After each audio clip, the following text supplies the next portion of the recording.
एक भिक्षु वह होता है जो सब कुछ त्याग देता है और एक चीज को अपना लक्ष्य बना लेता है।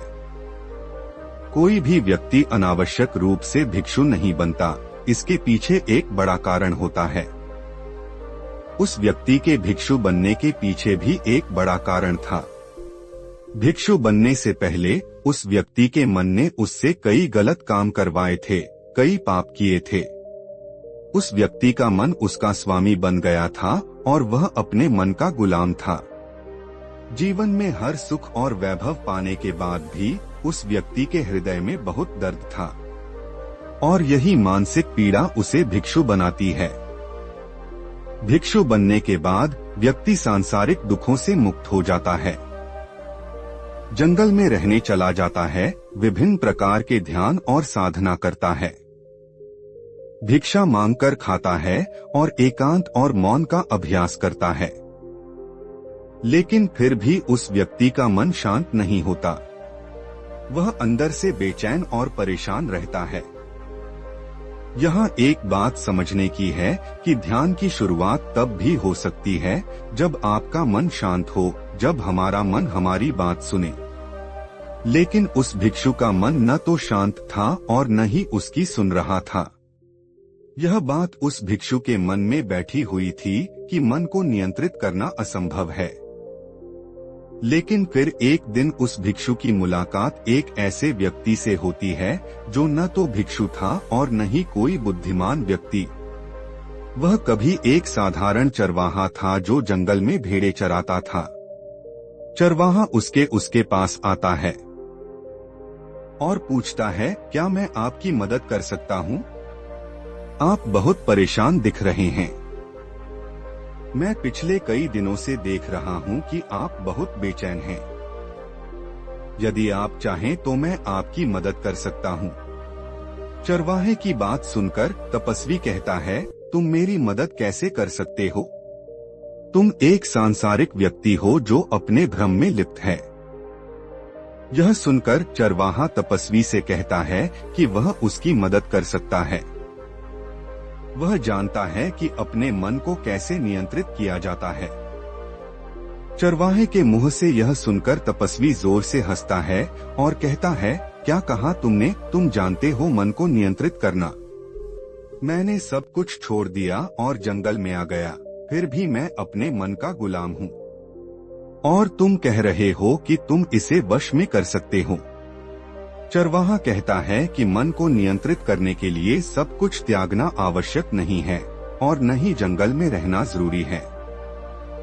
केवल एक चीज है जिसे छोड़ना सबसे महत्वपूर्ण है। और तपस्वी चरवाहे से पूछता है कि वह एक चीज क्या है। चरवाहा तपस्वी को बताता है कि वह चीज गलत जानकारी है। आज तक हमारे पास जो भी जानकारी है उसी ने हमारे मन को बनाया है।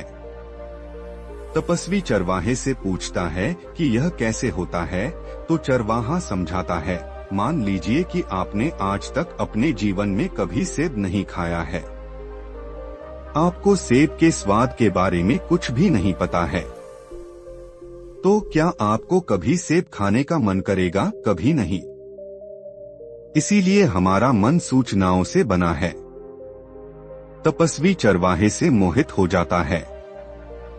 वह उस चरवाहे से कहता है, क्या तुम मुझे इसके बारे में और विस्तार से बता सकते हो? चरवाहा कहता है कि यदि आप अपने मन को नियंत्रित करना चाहते हैं तो मेरी बातों को ध्यान से सुने। आप अपने मन की जड़ों को देखकर उसे वश में कर सकते हैं। मन सूचनाओं से बना है और हमारे शरीर में सूचना के 5 द्वार हैं। पहला, आँख।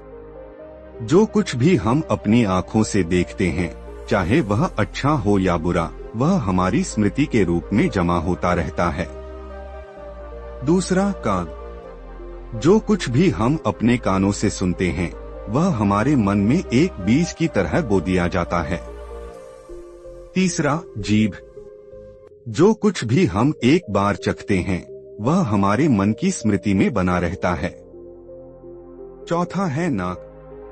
जो कुछ भी हम एक बार सूंघते हैं, चाहे वह खुशबू हो या बदबू, वह हमारे मन में दर्ज हो जाती है।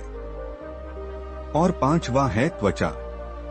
जो कुछ भी हम एक बार छूते हैं उसकी स्मृति कहीं न कहीं हमारे मन में छप जाती है। इन 5 भौतिक द्वारों से जो भी जानकारी हमारे अंदर प्रवेश करती है वह बीजों के रूप में जमा हो जाती है और धीरे धीरे एक पेड़ बन जाता है। हमारा मन मिट्टी की तरह है जिसमें बीज बोए जाते हैं और हमारी बुद्धि किसान की तरह है। यदि हमारी बुद्धि गलत जानकारी के बीजों को सही जानकारी के बीज समझकर उगाएगी तो भविष्य में जब वह पेड़ बनेगा तो बुरे फल देगा। आपका मन आपके नियंत्रण में नहीं है क्योंकि आपने पहले से ही अपने मन में गलत बीज रखे हुए हैं और अब वे बीज बड़े पेड़ों में उग आए हैं। तपस्वी चरवाहे से पूछता है, अब मुझे क्या करना चाहिए? क्योंकि अब तक मैंने बहुत सारे गलत बीज बो दिए हैं और मैं उन्हें उखाड़ नहीं सकता।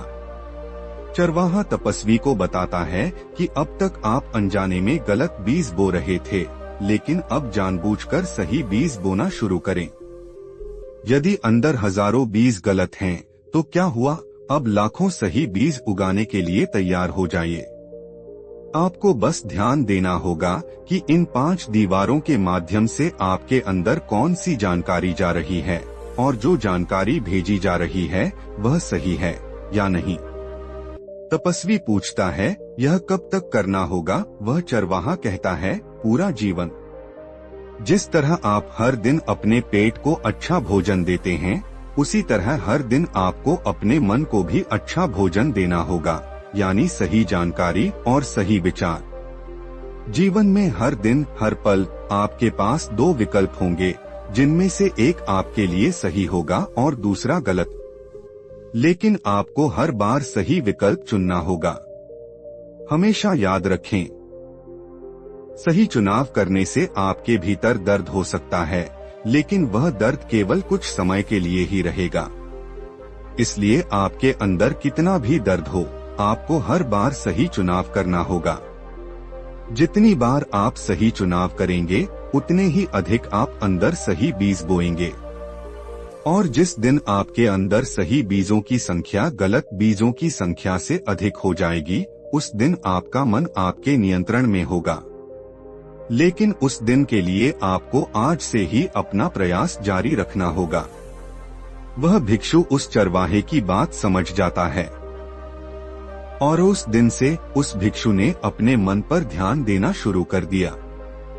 हर विचार, हर भावना, हर जानकारी जो उसके भीतर प्रवेश कर रही थी, उसका वह सावधानी पूर्वक विश्लेषण करता।